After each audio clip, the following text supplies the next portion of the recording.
Želite li se zaposliti, naći prijatelje, izbjeći kazne, neugodnosti, te biti prihvaćeni u novoj okolini i započeti život na malo drugačiji način, ove stvari ne smijete raditi u Švedskoj. Za sve one koji su novi na kanalu, ja sam Dražen.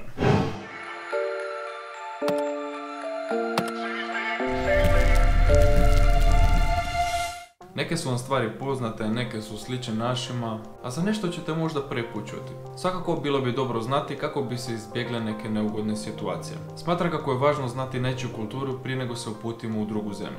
Sa druge strane, Šveđani vam neće zamjeriti ukoliko se, na primjer, posvađate oko nekih stvari zato što oni smatraju da zapravo nema smisla ulaziti u neku diskusiju previše, zato što smatraju da je to samo vaše mišljenje, što ne znači da je i točno.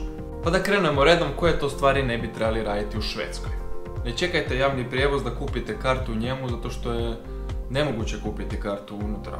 Treba recimo ići u Press Bureau, gdje možete kupiti magnetsku karticu i napuniti onoliko novaca koliko vi želite. Možete na primjer reći za 6 vožnja pa će vam toliko i naplatiti, plus 20 kruna za magnetsku karticu koju plaćate samo jednom prvi puta kada je kupite. Kasnije ju samo nadopunjavate. Švercanje u javnom prijevozu vam ne bi nikako preporučio zato što su kazne velike. Usto ako vas uhvate u tom trenutku, htjeti ćete propasti u zemlju. Isto tako imajte na umu da vam vrijedi vožnja 75 minuta. Znači od trenutka kada vi sa magnetskom prođete preko aparata, imate vremena u tom periodu presjedati koliko god hoćete puta. Znači ako nakon 74 minute vi uđete u sljedeći javni prijevoz, ta vožnja vam vrijedi dok vi ne izađete iz tog prijevoza. Sljedeće je neplaćanje parkinga koje vas može stvarno puno koštati. Jer ako mislite nema me samo 10 minuta, neće me loviti, oni redovno provjeravaju sva područja, tako da će vam samo jednom biti dosta da vam ta kazna lupi šamarčinu.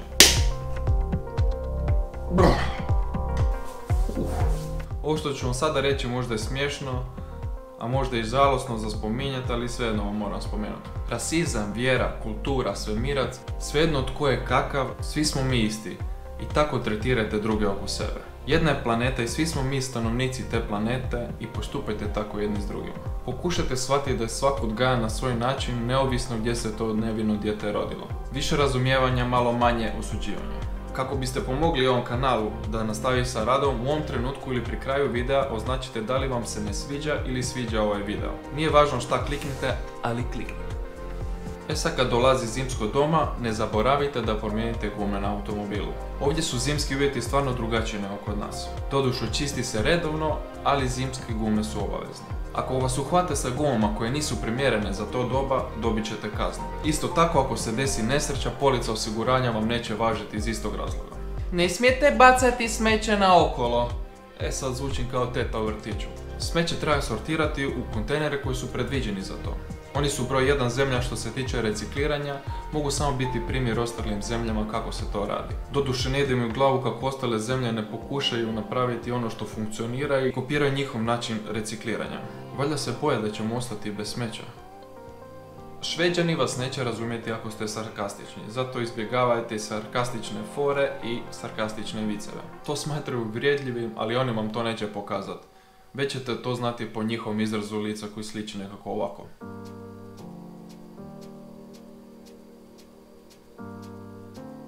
Nemojte da vas začudi što ćete rijetko vidjeti da neko pije plastičnu vodu iz ambalaže.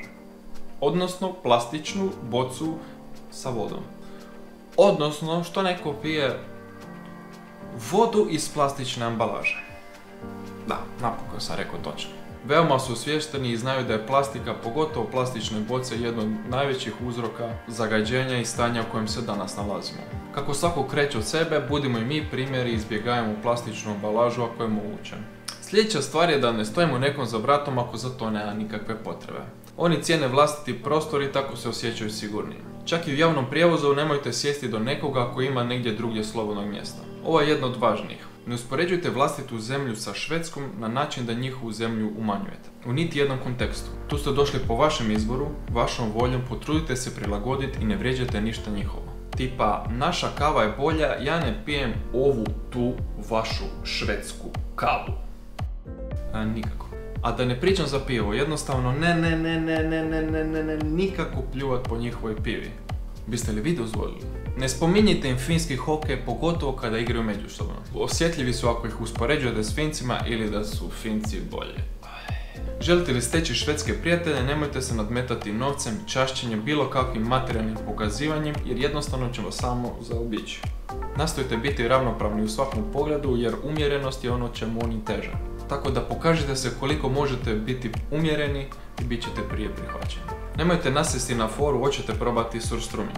To vam je fermentirana riba polutrula i toliko smrdi da vas može potjerati na povraćanje.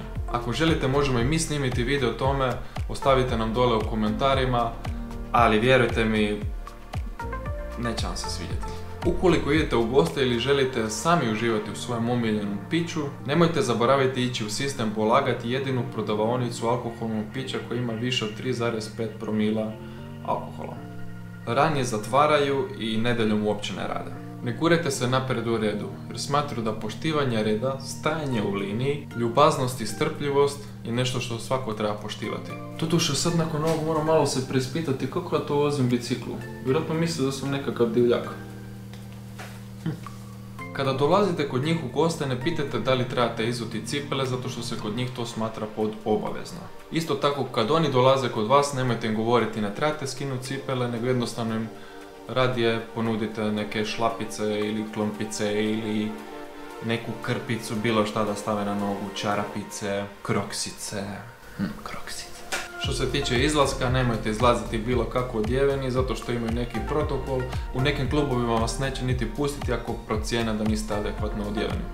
Vožnjom biciklom po mraku bez svjetla može doći do ozljeda, a može vas i lupiti po džepu. Ima puno biciklista, staze su uske i nemojte voziti bez svjetla i bez ostalih reflektirajućih predmeta. Nema potrebe da nosite eure niti gotovinu, jer na jako malo mjesta vam može to koristiti. Dovoljno vam je debitna ili kreditna kartica, sa njima možete sve obavljati. Što se tiče izlaska u barove, restorane, pubove, nemojte očekivati da ćete jeftino proći u Švedskoj. Čak bi vam preporučio u početku da zaobilazite sve to i da se fokusirate na ono što vam je prioritetnije. Ako dolazite kod turist, to je sasvim druga priča. Ako vas zanima u kojem slučaju šta posjetiti i tako dalje kao turist, recite nam u komentarima jer potrudit ćemo se uz informacije sve to još i slikovito prikazati. Ovo smatram da je vrlo važno. Nemojte se brinuti ako ne pričate u startu švedski jezik, jer engleski vam je sasvim dovoljan. Ali ako dolazite tu živjeti, počnite što prije učiti švedski jezik. Ovdje ljudi dolaze godinama, neki svojevoljno, nekih je na to život natjerao, ali ono što želim reći, ako su se ljudi prije ovdje sporazumijevali rukama i nogama, ne pričajući ni švedski ni engleski, ne morate se ni vi brinuti. Bitna je volja i želja za učenjem, prilagodbom u novoj sredini i vrata će vam se pomalo otvarati. Ako si prvi puta ovdje koristili su ti ove informacije, pretplatite se jer uskoro dolaze nove informacije. A ovdje možete nastaviti gledati sva videa sa informacijama o Švedskoj.